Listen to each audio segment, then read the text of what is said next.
see the agenda, excuse me. Ooh, the recording is in progress. If you can't see the agenda because you're on a phone or something, I'll let you know that we're going to have Edward Thomas speak from HUD. We are going to have Peyton Vinson from Inglis House, as well as Beth McKeown. Oh goodness, Beth, I'm sorry. Also from Inglis House, we have Dr. Tyra Bryant Stevens. We have, I don't know if Steve has gotten online yet from ECA, which is the Energy Coordinating Agency, and we'll have Shelvia Williams, who is the Community Engagement Office at PHDC, who deals with basic systems repair and the weatherization program. So with that, I'm going to start with Mr. Edward Thomas. All right, thank you, Jill. Hi, my name is Edward Thomas, and welcome to National Healthy Homes Month. Each June, National Healthy Homes Month is organized by the U.S. Department of Housing and Urban Development's Office of Lead Hazard Control and Healthy Homes. The National Healthy Homes Month is an opportunity to bring together individuals, community-based organizations, and nonprofit organizations, industry, governments, both state, local, and tribal. Actually, that's more than both. I'm sorry.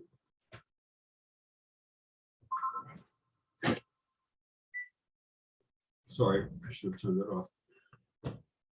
And others around two common goals. The first is to increase awareness of housing-related health and safety hazards, childhood lead poisoning prevention, and the overall principles of a healthy home, especially in low-income populations. And then the second is to encourage residents to take actions necessary to make their homes safe and healthy. Next slide, please.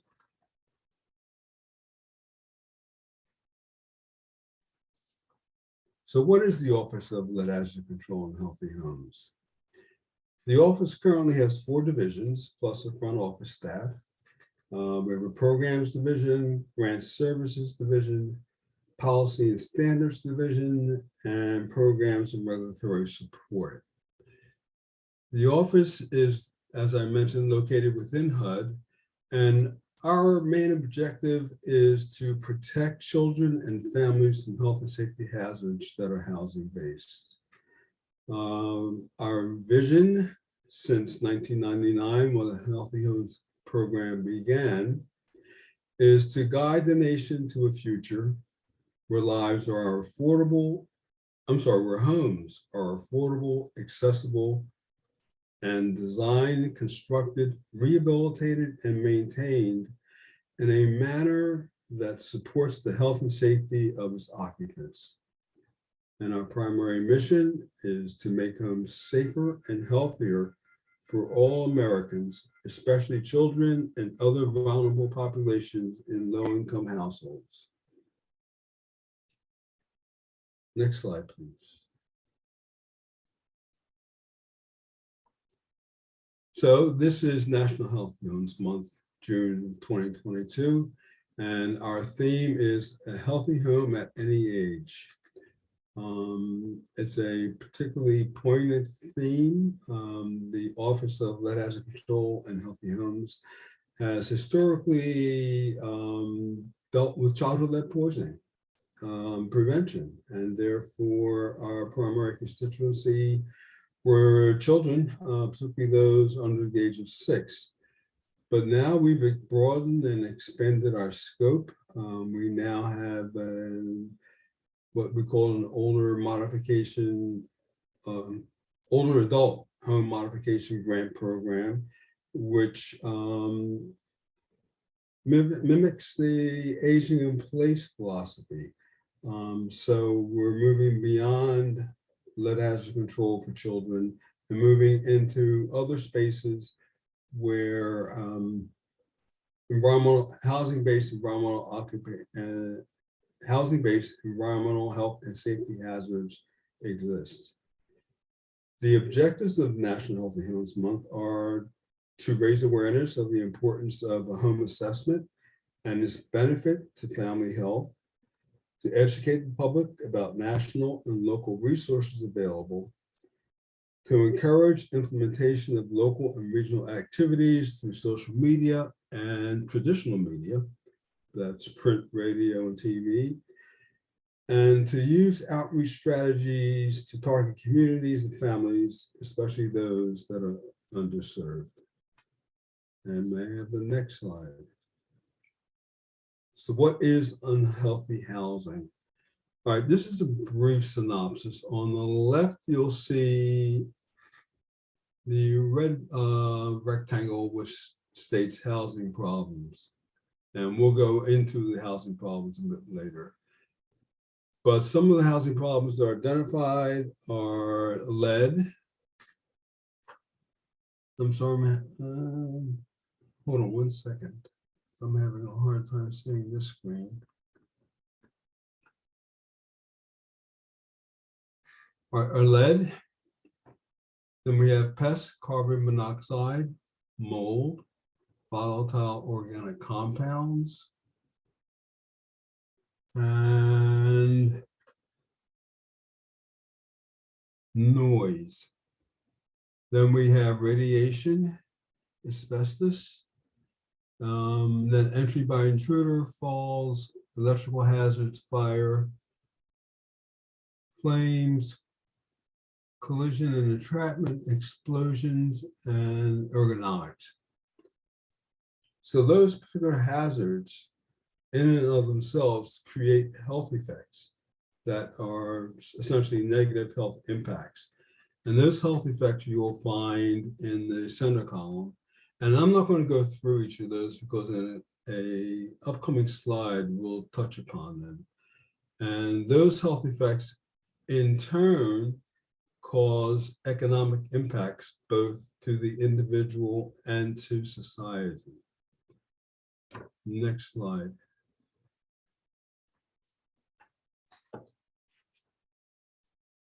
So we're discussing the housing problems. Now this I can read because the type's not that small. And some of the, I guess, the ones that really stand out and ones that we'll talk about would be, let's pick water leaks because that's going to be a theme throughout the rest of this conversation.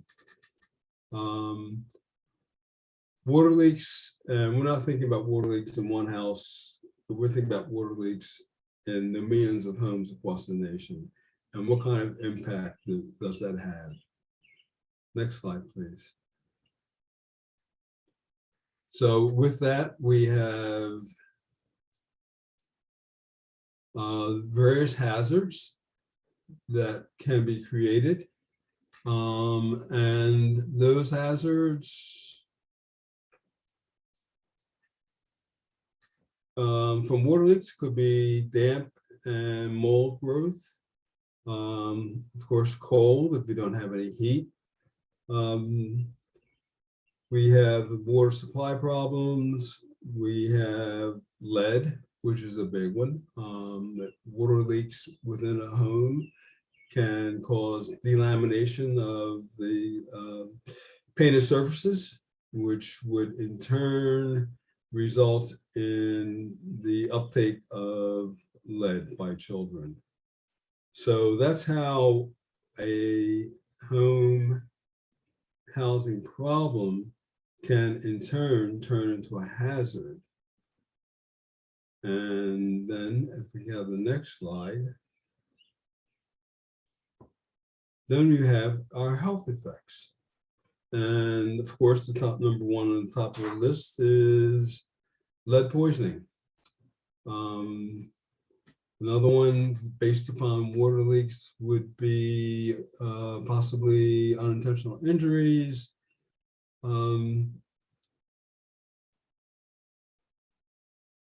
Of course, anxiety. Headaches, possibly arthritis, could impact arthritis. Next slide. So let's take water leaks as the starting point and talk about multiple impacts. So in the center oval, you have the red oval, which is water leak, which is the housing problem. So what hazards does that create? Okay, well, we have, as I mentioned before, lead-based paint can become bioavailable because of delamination of the painted surface. You can have electrical hazards because electricity and water do not mix. There's damp and mold growth. There's structural damage. And then we move on outside to the next circle, and we're talking now about the health effects. And at the very top, you have asthma and allergies, which can be aggravated by water. You have physical injuries, learning. I'm sorry, let me back out of this. Let's start water leaks, and then we'll get down to the bottom, lead. Okay. And then, as we discussed the hazards impacted by lead, we have electrical hazards, damp mold growth, and structural collapse. And then as we go out to the next concentric circle, we talk about the health effects. And from lead, the health effects would be hyperactivity, behavioral, reduced IQ, health problems, behavioral problems, and learning disabilities. Whereas a water leak causing structural damage could result in physical injuries. Water leak resulting in damp and mold growth could impact asthma and allergies. And a water leak impacting electrical hazards could cause burns or exterior or electric shock. And then when we take the aggregate of those problems, that brings us to, well, what does this cost us? And the costs to society are listed at the bottom in light blue. Juvenile and criminal justice. There's been an association between childhood lead poisoning and an increase in juvenile delinquency, joblessness, healthcare, hospitalization, special education. There's a definite causal effect between childhood lead poisoning and reduced IQ. As far as cost to the individual, we have school absenteeism, criminal activity or history, lifelong health problems, academic failure, lack of unemployment, socialization problems, and learning disabilities. Next slide. So the Office of Lead Hazard Control and Healthy Homes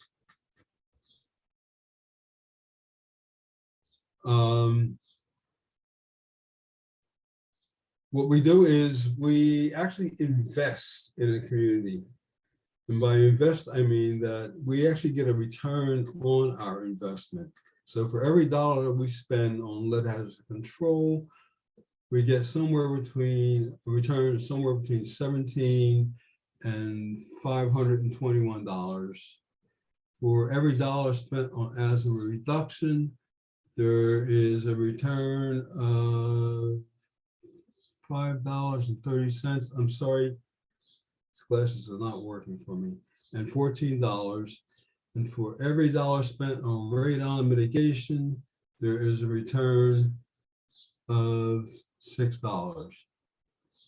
So some of the benefits: reduced healthcare costs, increased school attendance, increased employment attendance, higher IQ, increased lifetime earnings, and fewer deaths. Next slide.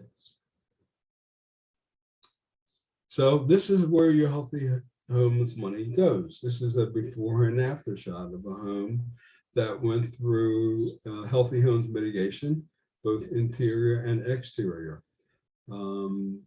We, on average, probably spend somewhere between $12,000 to $15,000 per home in doing mitigation. Next slide. Okay, so for 2022, we have a record-breaking $627 million in funding. You will see the funding breakdown according to the funding stream in the chart below. We have most of our awards have been pre-existing with the exception of two new ones, which is the radon mitigation and the older adults home modification program. Next slide. So to give you a reminder, the Twitter handle for National Healthy Homes Month 2022 is listed there, along with a live link to our website, where you will find the following items.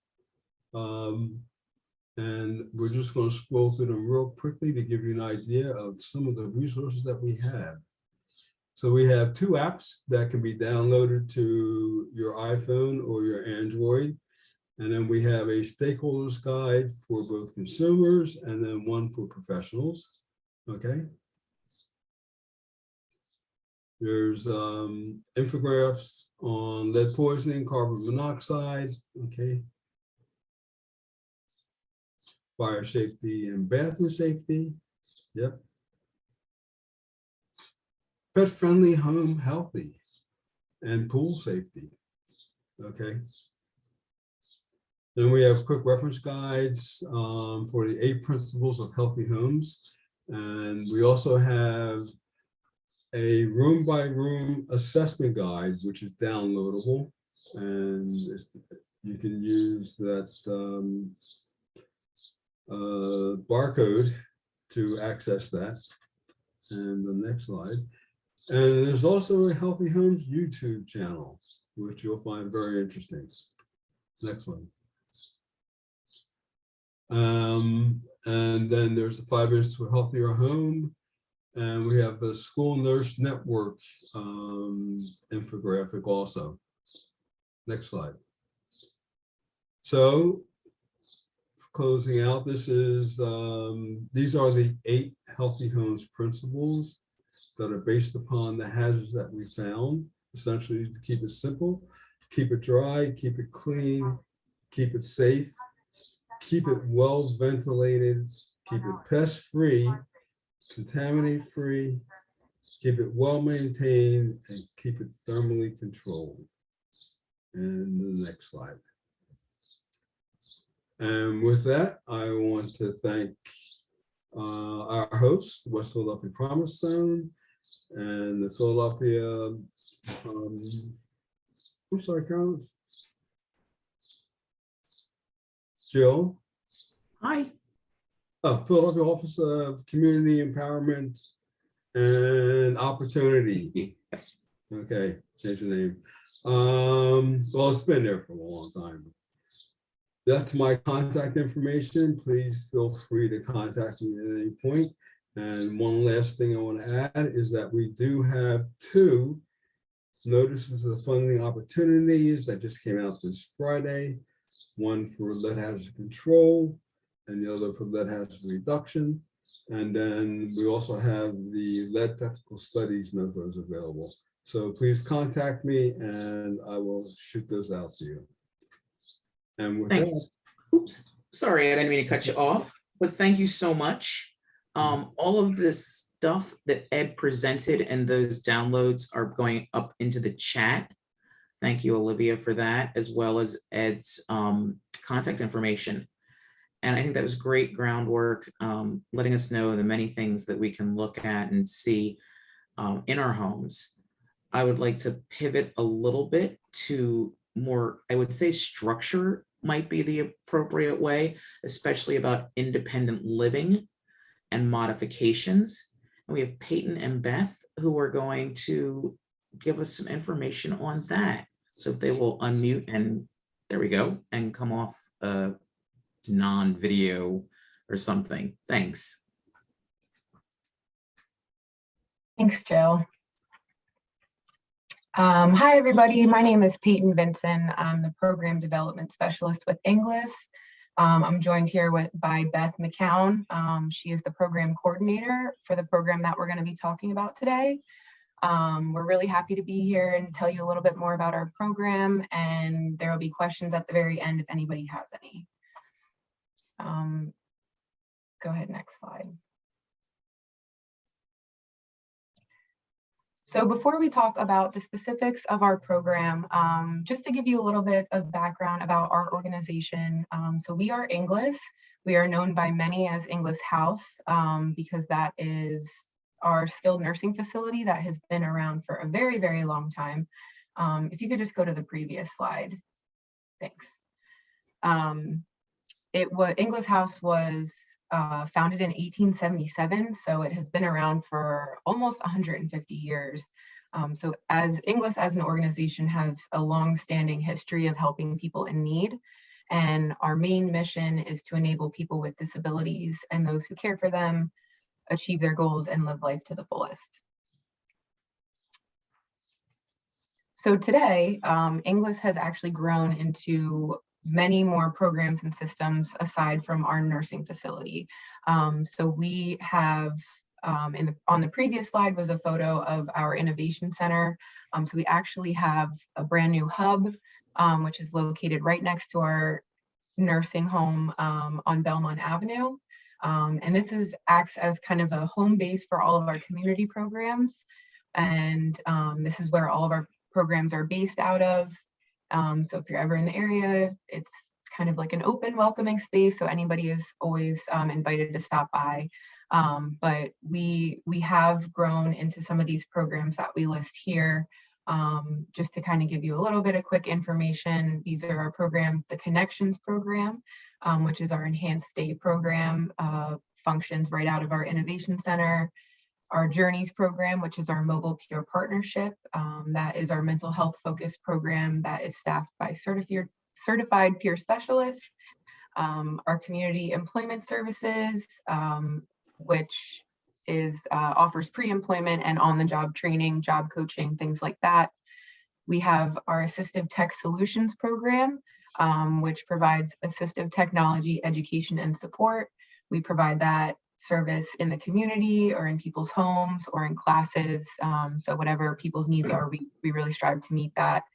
And in 2019, we merged with Self-Determination Housing of Pennsylvania, otherwise known as SDHP, which was really great. It allowed Inglis to kind of expand our scope, not just in Philadelphia, but across the entire state. And that is where the program that we'll be speaking to a little bit more today, the Home Modifications for Independence program, is run through SDHP.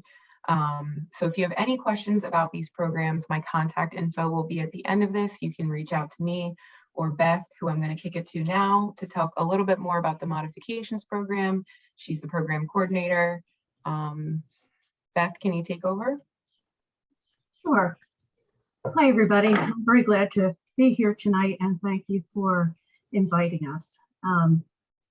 We are here to talk to you some more about home modifications, and specifically the program that we have happening in Philadelphia that is funded by HUD, Housing and Urban Development, for home modifications. I'm just going to jump back real quick. Our little nonprofit, Self-Determination Housing in Pennsylvania, we merged, Peyton put us a couple years ahead, but we merged with Inglis back in 2021. So this is still, we're about a year with Inglis now. And one of the things that we're learning, and I in particular am saying most of actually all of my career, except for Inglis, has been spent working with small nonprofits across the country. And what I'm learning and seeing is the resources with an organization like Inglis that is established, is able to offer to our home modifications program. Self-Determination has been doing and funded to do this program for about 16 years now. And home modifications, assistive technology, education, all of that is my background as well. But through doing this throughout the course of my life here, what I've really come to believe is that having a safe and accessible home is the foundation to building thriving communities. And I know I'm preaching to the choir here, but that's just something I feel is real important to get out there to focus us and to center us. So our Home Modifications for Independence program, we currently have a few different sources of funding. HUD, that program, we are currently funded for 3 years. And specifically in Philadelphia, we are working with Habitat for Humanity, serving homeowners in 5 zip codes. And why did HUD fund us? Why did we write a proposal there? Because the most important thing we think is for people to be able to stay in their own homes. If you're able to stay in your own home as you age, you're able to maintain your connections and your relationships. And research shows us that as people age, their quality of life is better, stays the same as it was if they can maintain relationships. Relationships are the key to people having good lives, as well as a safe home there. So the idea behind Home Mods is to support the person in being able to stay in their home, allowing homeowners, specifically for our HUD program, to age in place. We are also funded through HUD to do home modifications for older adults in central Pennsylvania. There's 9 counties there that we're doing, but I'm here to talk to you today specifically about Philadelphia. So our Philadelphia grant, well, our HUD grant in particular, the idea behind it is that it is a low cost, high impact home modification program. And what that means is we're looking at home modifications that we can do that are under, I'm going to say $3,000. I've got a little bit of room there, but that's what we're looking for. And what HUD is quite clear on is they want to see what it takes to keep someone in their home as they age prior to them having to move out of that into any kind of supported assisted living or nursing facility. And so doing that, you start small. Instead of saying, okay, let's fund up to 20,000. We have another grant across the state that does that. But this, I think, was ingenious in saying, let's see what it takes. Let's be cautious with our funds, see what it takes, collect the data, and see if this is worth doing. Next slide, please. Actually, could you go to the next slide, and then we'll come back to this one. I'm going to say, too, before I jump into our eligibility criteria here, is that the model that we're looking at is a person-centered model of figuring out what home modifications a person needs, would like. As you see here, the eligibility criteria for the program is folks need to be 62 years and older. They must be a homeowner. And these are the 5 Philadelphia zip codes that were selected. I believe that they're part of some of the promise and empowerment zones there. 04, 31, 21, 32, and 39. And there's income eligible determination as well.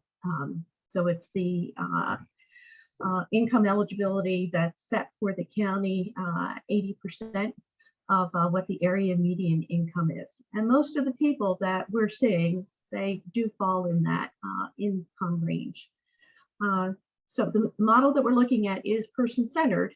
And once I have someone who is interested and eligible, and I've received supporting documentation telling me that they own a home, that they're the appropriate age, that they live in the right zip code, and that they're income eligible, I have a home assessor who makes an appointment and visits with that person in their home and comes up with a recommendation. So as the gentleman before me, Mr. Thomas, was speaking about, doing those home assessments is critical to making a match to the modification that is recommended. So, so that home assessor, that is their job. And we have occupational therapists is the model that we're using, going in and meeting with the person, seeing if what they are asking for would work in their home, and if it's something that we can fund. So can you go back to the previous slide, please? I'm going to give some of those examples now. So these are some of the things that we're talking about that are the home modifications that would fit in that under around $3,000 range. So grab bars, I think you'd be amazed, or perhaps you already know what having a grab bar in place, how it increases safety and accessibility. We know the age of the housing stock, especially in those zip codes. Railings are falling apart, and railings are very key to people being able to stay safe. Replacing our round doorknobs that require us to turn with lever handled knobs and faucets. Temporary ramps. We're not looking at installing permanent ramps. And this has been an education process with the people, applicants, participants that I'm talking with, because they're very much wanting, the big thing that we're hearing about is stair lifts, chair lifts to get up either internally or externally, as well as a permanent ramp. And so a temporary portable ramp is something that's allowed and falls within that range. Handheld shower head, tub or transfer bench, a raised toilet seat, or an automatic one that helps you raise from the toilet, risers for chairs and sofas, and even something as simple as the non-slip strips for tubs and showers or stairs. Thank you, Jonathan. Next slide, please. Next slide. So here's how you can help. This is what we're looking at. What I need to share with you is the data that we have so far. So this started October 1 of 2021. So far, we have had 25 people from the Philadelphia County submit a screening form for home modification. One of the things that we're learning is how to be incredibly efficient with the staff that we have, personnel dollars that we have, so that we can spend the most amount of money on home modifications, the construction, and the assessors. So that behooves us to, what we did was we developed a database. So what you will see here, the third box says complete the home modifications for independence screening form. And on my screen, that is a link it will take you to. And I believe you'll be getting these slides electronically. That will take you to our website and an online screening form. It can only be completed online. And this is one of the barriers that we're running into. So one of our learnings is to work with community supporters. So if that's family members, if that's friends, if it's grandchildren, or if it's other service professionals such as yourself. I'm working with area agencies on aging, support coordinators, case managers. Can you work with Betty over the telephone and get this information? Because service system professionals, we have access to computers and the internet, and fill out this form with her. So you're filling out the form with a person, but we're not doing any kind of paper referrals. We do still have people able to call us and we get back to them, but people who complete the online screening form, we are able to turn around, do a turnaround time of responding to them much quicker. So we've had 25 people from Philadelphia County. Of those, 13 were appropriate for the program based on that criteria I showed you. One of those has been completed. I'm going to show you some quick examples after that. We have one person ready to go, but she has disappeared. We don't know what's happened with her. We're trying to find out. And one I've been working with for the past 8 weeks on getting required documentation. Next slide, please. I want to talk to you about, this is the example, Betty. She is the person in Philadelphia, our first home modification. And what you see here is the replacement of her storm door to the back that we were able to do. Let me see here. So I'm just going to read a couple things here. There was not an eligible solution for the pest concern with mice. However, we encouraged her to get a cat, which is a good mouser, and mice repellents. The door that you see in this photo was back ordered, so she did need to wait about 3 months for that door to be put into place. And that's addressed her issues there, not only increases accessibility for her, but safety in allowing her to stay in her house. As Mr. Thomas was speaking about, she still has issues with plumbing, a sink ceiling that is not within the scope of our grant. And so we offered her additional resources. Next slide, please. So on the left there, you see the before picture of an internal door, and on the two pictures on the right is the after picture. So it was a matter of doing a repair of the trim around the door, as well as replacing the turning knobs on the door itself with a lever and installing a new lock for her. So something as simple as that has made that safer for her. Next slide, please. And this was the big one. So on the left, you see the before picture, and the two photos on the right are the after picture. Miss Betty was the person who was very interested in having a chair lift. As my assessor said, this is something that would make sense for her. However, because we only have the HUD funds to work with her with, our assessor went in and said, here's something that would still allow you to stay in your home and be safe. And so they tried it, they made the assessment, they collected the data and the information, and this railing that was installed is allowing her to stay safe. And that's a photo. You can see the reflection of the light on the right side on the wall of the stairwell that we installed for better visual access. Next slide. And here's how you access us. This will be on there, and following slide should be our contact information. So please call. This is my direct line on there. Email is much better. I do encourage you to go to our English website, just select English and follow along to services and programs, or search for home modifications in there, and it will take you to the actual link. That's all I have. Thank you very much. Thank you, Beth and Peyton. We're going to move to Dr. Bryant Stevens. And just a heads up, this is to go to about 7:30. We see questions coming up in the chat. They will be answered. And I will say that I am a big fan of the double railing on those narrow Philadelphia stairs and the row houses. I love the fact that I have them because, you know, always a good thing, safety first.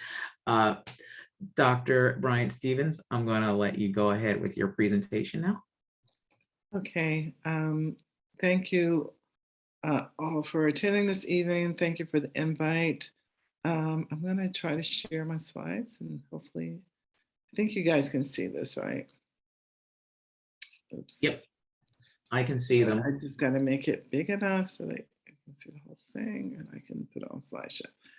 All right, so tonight I just like to kind of frame this with talking about how we got here for the poor housing conditions, then talk about the housing impact on asthma, and then specifically our home repairs program. So just briefly, if we look at policy and practice, we can see early in the, late in the 18th century, there were policies and practices that really have led to where we are now. And they include displacement, exclusionary zoning, redlining, and then other covenants like the racial residential covenant in the early 1900s, and then most recently predatory lending and gentrification. So we know that poor housing conditions impact health outcomes. And in fact, zip code is the biggest predictor of where a person is. Zip code is the biggest predictor of how long a person lives. A long time ago, Aristotle said, "Tell me how a man died, and I'll tell you where he lived." And then the first Black director of an NIH institute has this infamous quote, "Genetics loads the gun, but the environment pulls the trigger." So we know how important the environment is for our health. This is a kind of a framework as you think about disparities. And again, I'm talking about asthma. And if you look at kind of, this is also a way of thinking about how race and ethnicity has really led some structural determinants and with discrimination and policies and governance and culture, which has then impacted how we are educated as a people and our economic stability, and then also the physical environment in which we live, as well as the social environment. And the one thing that I always say to clinicians that many times we focus on the individual behaviors without really thinking about everything that led to that individual behavior. But in order to really reduce the disparities and achieve health equity, we have to think about all of this and we have to start to change it. So currently, where are we? Black Americans are 1.5 times more likely to have asthma. Puerto Ricans, Americans are nearly 2 times more likely. Unfortunately, Black Americans are 5 times more likely to go to the emergency room and 3 times more likely to die. And if you look at it by gender or sex, you see that Black women have the highest rates of death due to asthma. And so why do I care about asthma? I'm a pediatrician at Children's Hospital Philadelphia. I take care of children in one of our outpatient primary care centers. And 25 years ago, I began to realize that we were doing the right thing in terms of our medication, but we were not achieving the outcomes we wanted for our children. So asthma is the most common childhood chronic disease in West Philadelphia and North Philadelphia. 1 out of 4 children have asthma. In general, there's a higher asthma prevalence and morbidity in low-income minority children.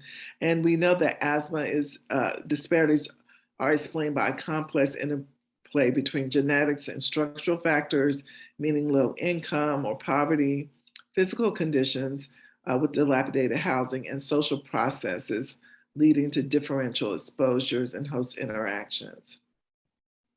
So when we think about this, we know that there's really a direct association.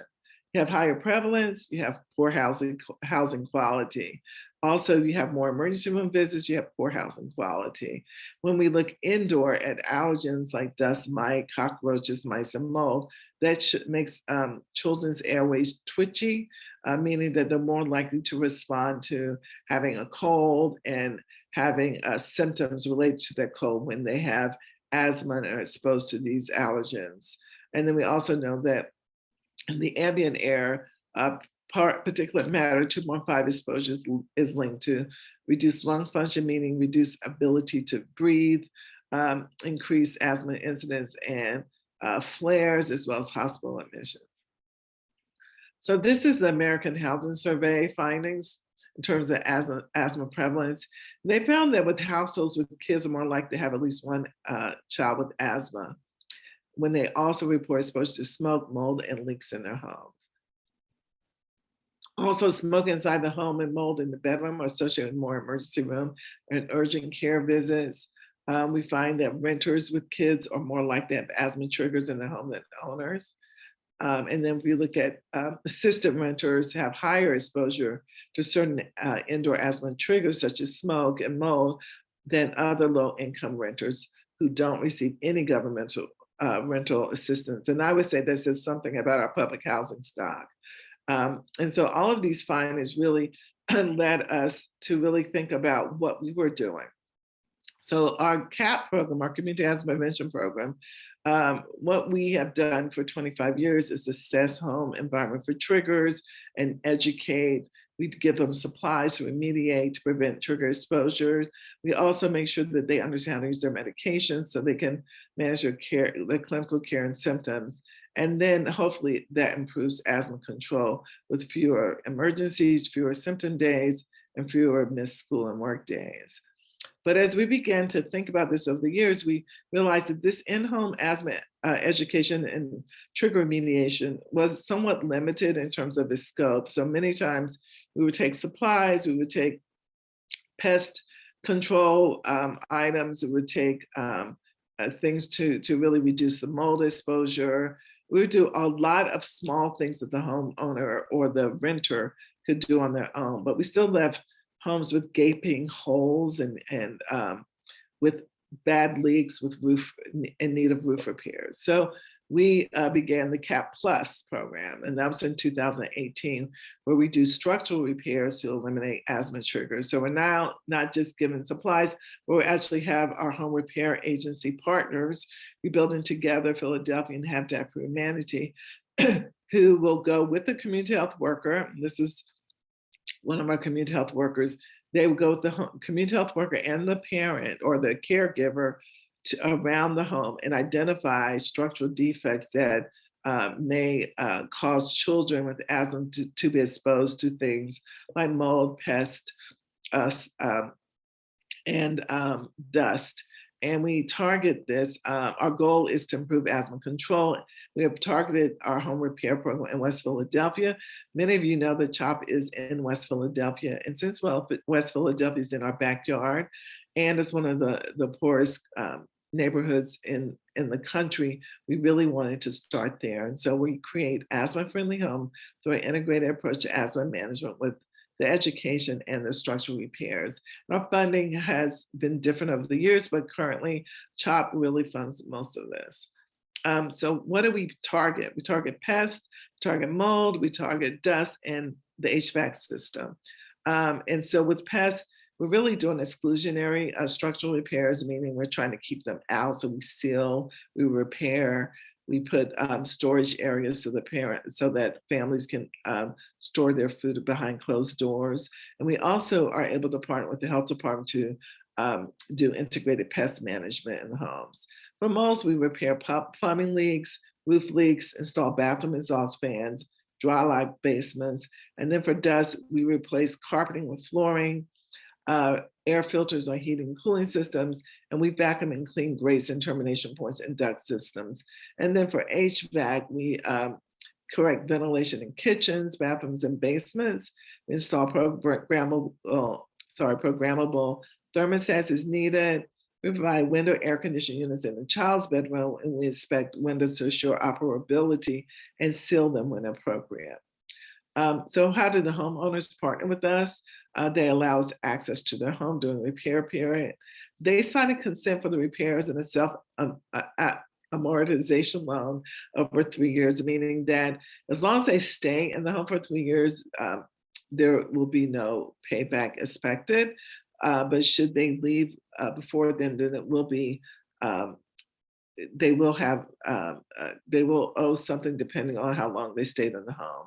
And this is not to punish anyone, but it's really because we want the children to get the impact of these repairs and to be able to be healthy because of these repairs. They also agreed to change their asthma self-management behaviors through our education with our community health workers. They agreed to reduce clutter so we can even do the repairs. And then they also agreed to supportive services for home stability. So we do financial counseling and job readiness if they are interested. So what are the outcomes we're looking at? Asthma control, reduce healthcare utilization. That means emergency room and hospitalizations. And we're also looking to see what structural causes of asthma we reduced, as well as how we improve indoor air quality, how we improve quality of life for the caregivers, and how we reduce stress for caregivers because of these repairs that we're doing. So here's a kind of a mock-up of what we can do. We don't do all of this for every home. We look at the need, and we also limited by our budget. But these are some of the repairs, and most of these I've talked about before. It's just a schematic to let you see that we're working bathrooms, kitchens, family rooms, and child's bedroom, as well as the basement. We do dry lock basements when needed, and the budget allows, and we also install a dehumidifier. So what are the results? This is our first 27. We've actually done over 100. We're at 130, I believe, right now. And so this is the first 27 that we followed for a year after they got the repairs. You can see most of them are African American, and 50-50 females. If you look on the right top, we were very effective in reducing cockroaches and rodents with our repairs. And look at the right bottom, you can see that the parents report a real reduction in the missing in them having to go to the urgent care in terms of emergency room visits and a hospitalization, a huge reduction in that with these repairs. And these are some of the repairs we've done. I'm not going to read them all, but just to know that most of our repairs for pests, again, are exclusionary and sealing areas. For mold, most of them have been really ensuring that the roof and the building shell are watertight. Done a lot of roof repairs. And then if you look at dust related, we've removed a lot of carpet, and about half of the homes removed carpet. And then we replaced air filters on a number of them as well. So here's some examples. Exterior repairs on the left top is where we replaced the, I guess those were shingles, and replaced them with siding. On the right, you can see the sink was very much non-functional, and they had a basin to collect the water from the leaks. And right here, we repaired that. So now they have a functional and no leaks. Look at the kitchen. You can see we repaired the subfloor. We have vinyl flooring. This is the bathroom. All this is how we found the bathroom, these two. And this is what we've been able to do, install a 3-piece unit. Here we had a lot of mold around the tub, and we're able to get rid of that. If you look at this is the kitchen, and this is a kitchen that really was non-functional, dysfunctional completely. And you can see we installed a cabinets and flooring as well as ventilation there. And then this is the dining room, the same house where the oven had been in the dining room because of the kitchen disrepair. And we were able to actually we kept the same floor, and we were able to drywall that in. And we eventually removed the oven, even though we don't have a picture of that yet. This is the bathroom of a home, and you can see again where it started and how we were able to put flooring, new wall units, new bathroom, and new sink. And so how did the parents feel? In general, we got really positive feedback in terms of the repairs. Families are very grateful. And then one of the parents report on no more wheezing now, and now the child doesn't have to go to the hospital every month. One family said they really liked it, but their expectations were high. And because of our budget, we are limited. We can't do everything. For example, we don't do lead remediation. We're only focused on asthma. And sometimes that means that we don't do windows. Many of the homes could use new windows, but that's not part of our scope of work for this project. So where are we now and what is next? So each year we've been able to do at least 30, and this year we're done 40, and next year we're planning to do 60.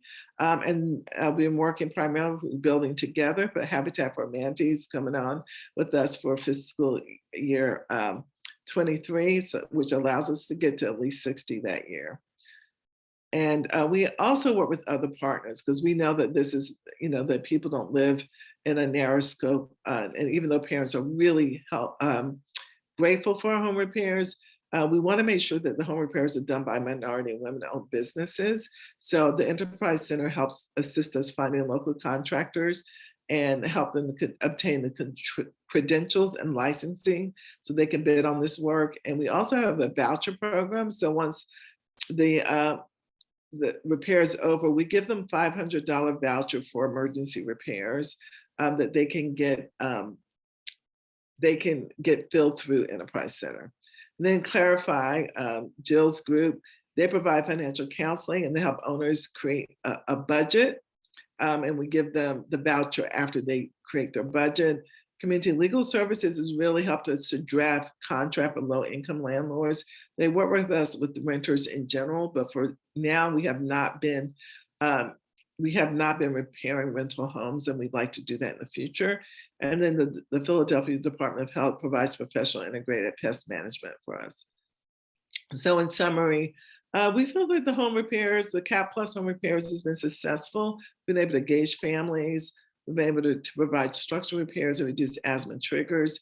Even though the initial pilot was small, as I said, we've already expanded to about 3 times the initial pilot. And even with that small pilot that we saw the indications for improved outcomes. And overall, I think what we set out to really demonstrate with the pilot was that we could work together with the home repair agency and really do good things for our patients. And the one thing that I always want to say is that return on investment can be dollar for dollar, but we have to really think long-term as we think about all the injustices that led our communities to this point of having poor housing conditions. And again, our future plans include expanding to renters and provision of lead remediation in these homes. So I'll stop sharing and thank you very much.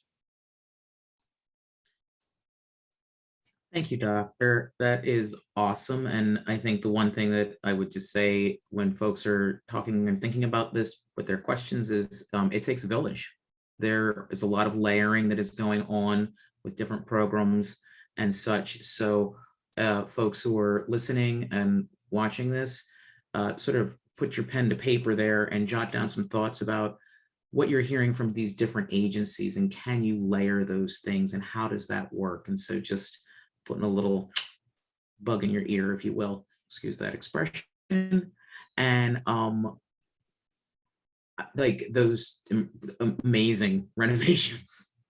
Doctor, I thought those were great. And I can't tell you how much it warms my soul because I remember early on when we were doing this work and being there with you and just well done. Congratulations. It's exciting. Yeah. Thank you. Wow. I don't think that we have Steve on. I didn't see his name come up. So I'm going to go to Shelvia. Are you? I know you're there. Yes. And Shelvia is going to talk to us from PHDC and what they can offer folks for healthy home repairs, etc. So I'm going to go away now again.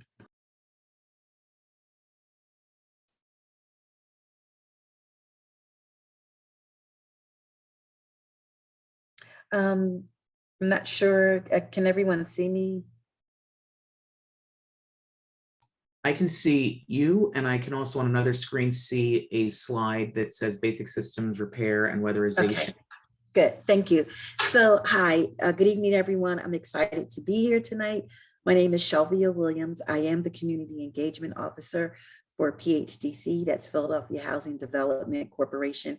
I'm going to talk to you tonight about the Basic System Repair Program, and actually not weatherization, but I'm going to speak about our adaptive modification program. So if we can begin the slide presentation, that would be great. So PHD has 4 programs that help low-income residents stay safe in their homes: adaptive modification, basic repair systems, our heater hotline in conjunction with our friends at ECA, and Jill, probably one of your favorites, Restore, Repair, and Renew, which is a loan program. All of our programs are income driven, and you can go to our website, which is phdcphila.org for income guidelines. I also want to say for the adaptive modification program and basic systems repair, we're excited to say that this year the income limits were increased. So it really gives an opportunity for more people to possibly qualify for these 2 grant programs. Next slide, please. AMP was one of the first programs in the nation to provide accessibility and modifications to low-income residents with a permanent disability. AMP clients are on a first come, first served basis. I will say that due to the pandemic, there has been a delay with some of the installations because of equipment. Of course, everyone is experiencing the supply chain issues. Next slide, please.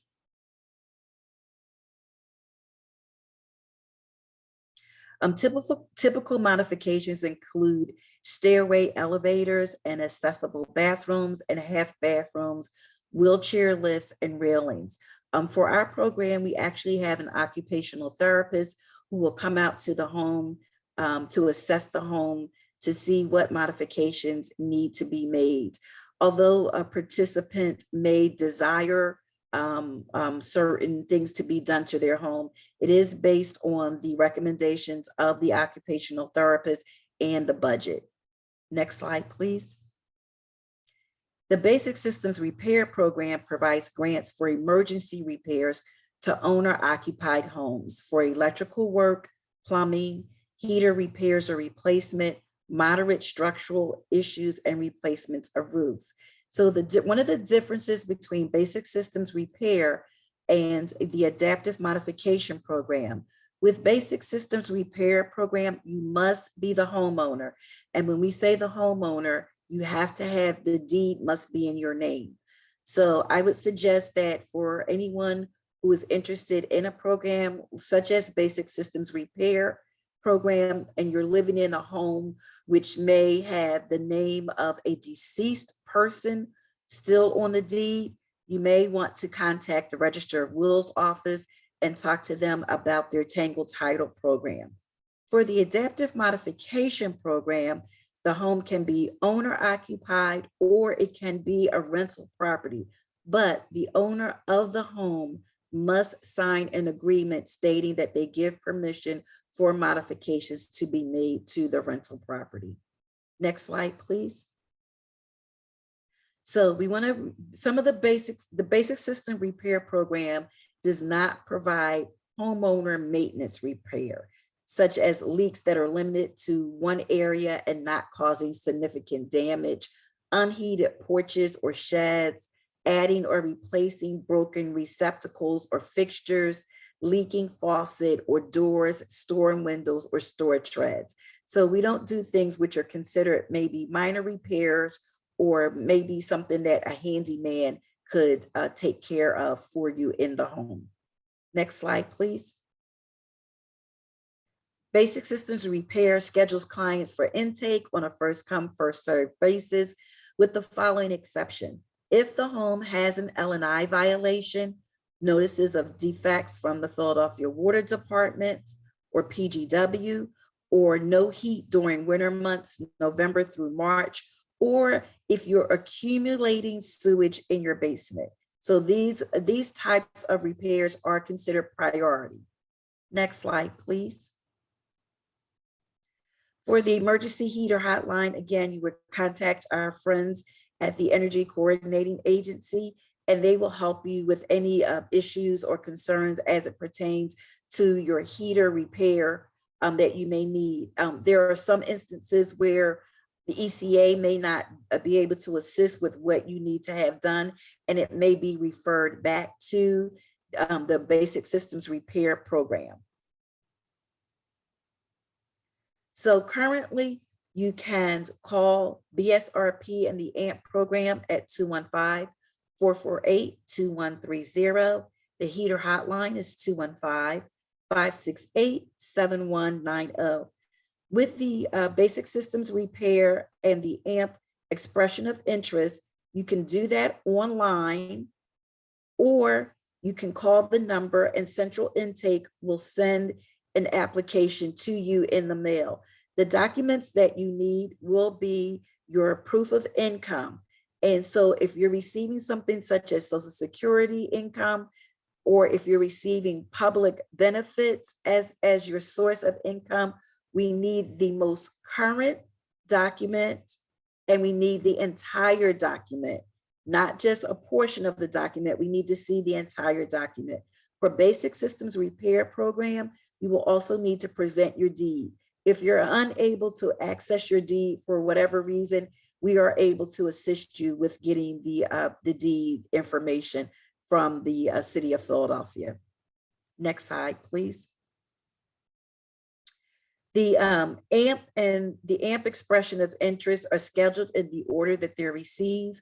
Priority Basic System Repairs expression of interest are scheduled in 1 to 2 weeks, and non-priority basic system repairs can take several months to be scheduled. We also currently we are seeing some clients in office. We are trying to, I guess the word is not normal, but get to implement a new norm for in-office visits, or you can drop off your application in our lobby entrance of 1234 Market Street, and someone from our office will come down to pick up the application. Next slide, please. And let's see, we can skip this one because I think I touched on all of that. I touched on that. Our inspectors will come out to your home to take a look at your home once the occupational therapist has come through. The inspectors will come through and work on to review a proposal as to what work needs to be done in the home. Our inspectors will be COVID compliant in that they will wear masks while they're in your home, and they all practice social distancing while they're in your home. And also, these visits take place during the hours of 7 a.m. and usually 2 p.m. So someone must be, the homeowner must be in the home during that time, and they normally call ahead to let you know that they are coming for your scheduled appointment. The total cost for some of these repairs average about $15,000 per household. Next slide, please. Work is assigned by trade, so you may encounter more than one contractor for whatever repairs are being done in your home. For instance, if you're getting carpentry work done, plumbing work done, and electrical work done, this may require 3 different contractors to work in your home. So we just ask that you be patient in the process and understand that, you know, unfortunately, the repairs in the home didn't happen over the damage to the home or what needs to be repaired. Those unfortunately didn't happen overnight, and the work doesn't necessarily happen overnight, but certainly once the work is done, the quality of the home, as we're saying here, the home is certainly much healthier for the occupant of the home. Next slide, please. I think I've said this again, contractors are scheduled. Everyone will be COVID compliant in terms of wearing masks in the home. It can take 3 to 8 weeks to get on a contractor schedule, but the work itself can take anywhere from a day to several weeks, depending on the complexity of the job. No 2 jobs are the same. Next slide, please. After the project is completed, the contractor will invoice PHDC directly. So the homeowner or the occupant of the home will not receive an invoice. The invoice is sent directly to PHDC. A PHDC inspector will come out and inspect the job to make sure that it is according to our policies, and then the payment will be issued directly to the contractor. All work is warranted for 1 year with the following exceptions. Roofs are 10 years and mechanical equipment is a 3-year guarantee. So any work that's done by a roofer, if for some reason there's some issue with the roof, you don't have to call PHDC because the roof is still under warranty for 10 years. So you would reach out directly to the contractor. Next slide, please. I just want to touch briefly on restore, repair, renew.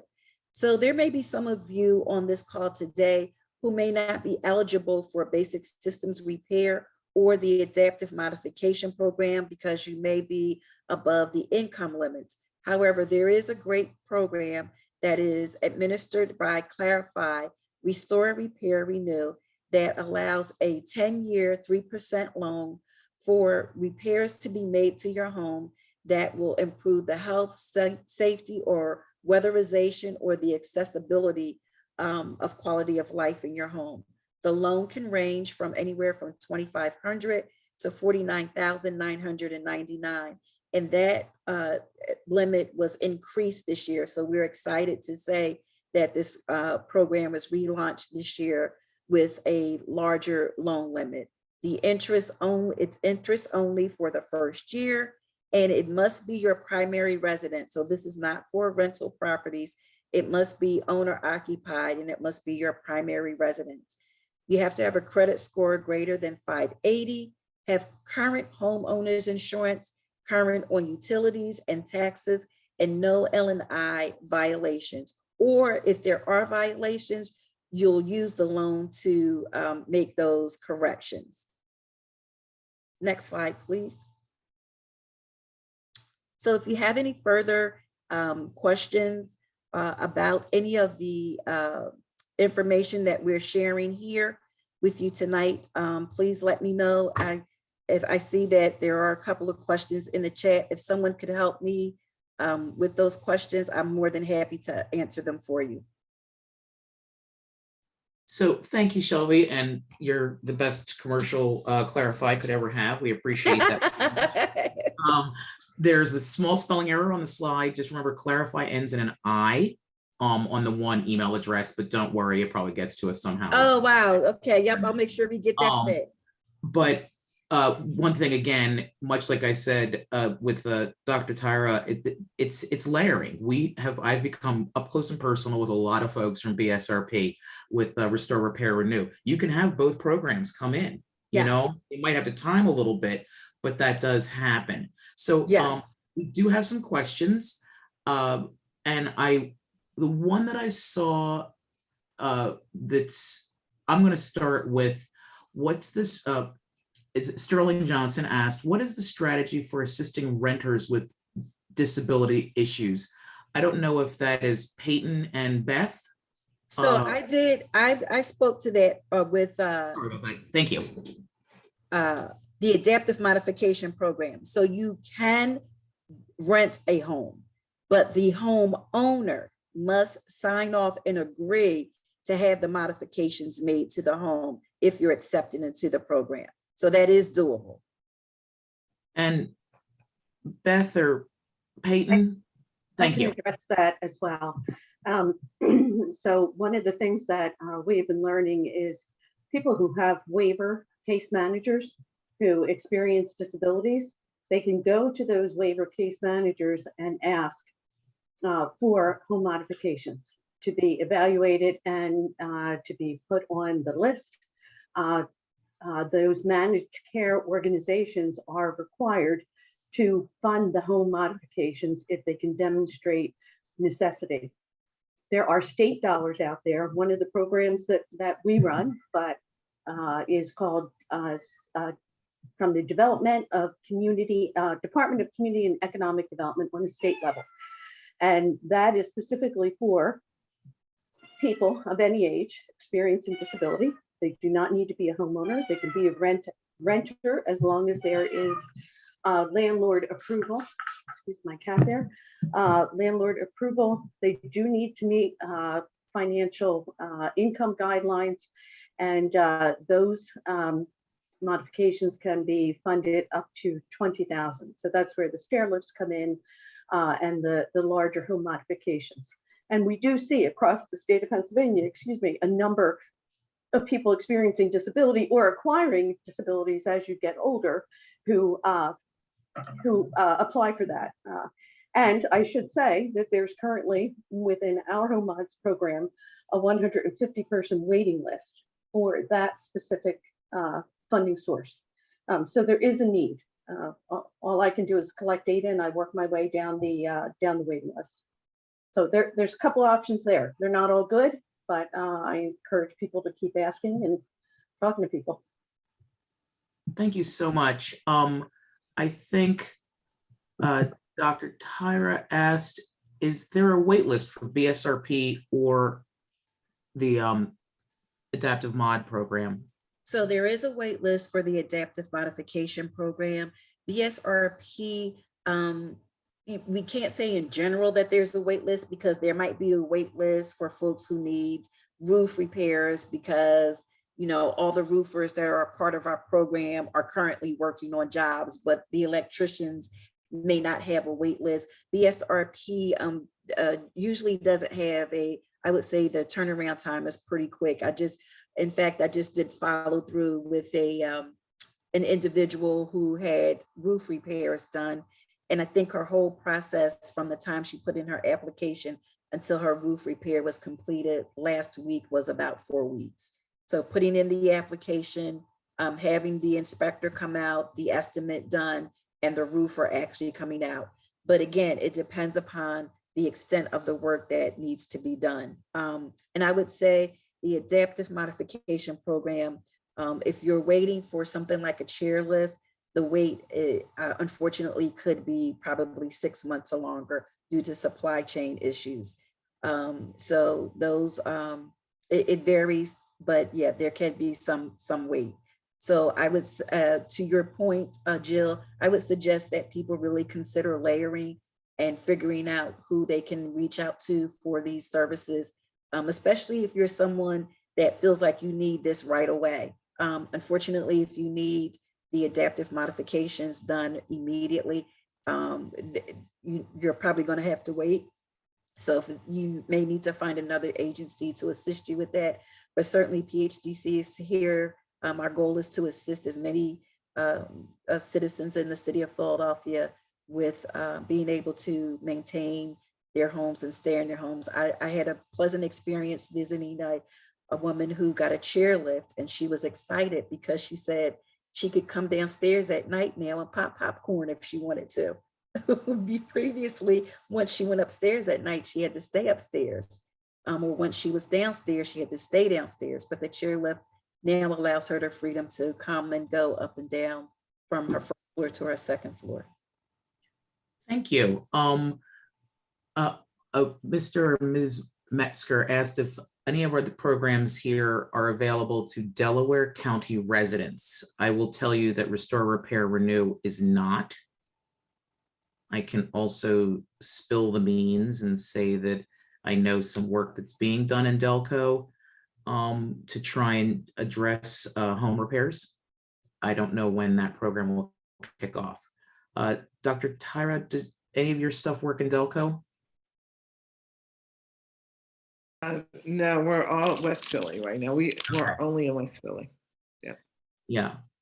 So I know that Delco is. I should say we do the CAPP part, the education part is all over Philly, and it's in Delaware County as well, but we don't do home repairs in there. Awesome. Did that answer that question? Hello, Joe. Hi, hey, Ed, go ahead. Hi, this is Ed. Just let me add that Delaware County does have a lead hazard control grant, if that should be of interest to anyone. Great. Olivia and Jonathan, Beth, go ahead, please. I'm going to put a plug in. It's not Delaware County, but it is Philadelphia in those zip codes, some of which are West Philly. Our grant is to serve 45 people over 3 years. 1 year, 15 to 17. So far, we've done one. So there's no waiting list for those home modifications for people who meet that criteria. And I am chomping at the bit. So phone numbers there, emails there, the online link, and there is a handout that we didn't show that I believe, Olivia, will be included in the materials. And it's just a one-page flyer that you can feel free to distribute, email to your contacts that specifically states the eligibility for the HUD dollars. We'd really like to see this succeed. This is the first time HUD is funding something like this across the United States. And we're one of 3 in the state of Pennsylvania. Yeah. Thank you. Don't folks, please reach out to CEO or anyone who you see on this. We will get information to you. We know there was a lot. There are websites and so forth in the chat. It all goes so quickly because we're coming up just on time. I want to say that, one, thank every speaker, Jonathan and Olivia. If I'm stepping on folks' questions that I missed, come off mute and say something. Also, come on camera, because Olivia and Jonathan did a yeoman's task, as well as Carolyn Brown from CEO for getting this together. Preservation of housing is so important right now. I think we all know and see it in the news, price increases and things like that. Philadelphia is really working very hard. I mean, the increase in the amount of the Restore, Repair, Renew loan, for instance, don't be afraid to call Clarify. If you think you have a problem, oh, I don't have the right credit score, something, that's why we're the intermediary. We will help you get the credit score you need or deal with some of the other issues. And you've got to preserve that asset. It needs to be healthy. It needs to be safe. And please, not just for you, for those down the road. I mean, the kids who are living with you, or the grands who you're now keeping at home because school's out. And I'm sorry, I can never figure out if school is in or out. I don't have children. And but if camp hasn't started yet, it's not just about you. If you're a senior who you're like, I'm not so worried about asthma or mold or something. You got little ones in the house. Lead, please, please, please. I believe one of our former health commissioners said that everyone above a certain age, I won't name that age, I think above 50, maybe from 50 up, is maybe lower than that, probably could be 10 IQ points higher because of the amount of lead that was in our environment before they banned it in or changed the formulation of paints and gasoline. So there is an evaluation that Olivia has put into the chat. If you would kindly go to that before you sign out, because when you sign out from this, or it ends, Olivia, help me. Yes. No, I just was going to say, I think I unfortunately put in a private link. So just reattaching the link, that should work. Okay. All right. Yeah. I really want to thank you. And I think, Olivia, am I incorrect in saying that there won't be any further series this summer? Or maybe Carolyn or somebody can shout out to me. So like, everybody have a great summer, but know that West Philadelphia Promise Zone CEO, they're here, not going anywhere. Okay, so please do reach out to us if need be. And to Beth and Dr. Tyra and Ed and Peyton and there's Beth, Peyton and Jonathan, please, thank you so very much for your time. And, this, it's not for glory that we do this. It's because we all have the passion to make things as good as we can and to help as many people as we can, especially as it comes to their housing and their health. If there are no other questions, I will say good evening. Thank you so much for your attendance. Oh, people are just saying thank you. Oh, good. I'm like, yikes, I missed a question. So thank you so much, everyone, really, for your time, your attention, and be healthy, be safe, and we'll catch you at the next event. All righty. Good night, everyone. Thank Good you. night. Thank you. Bye. Thank you. Thank you.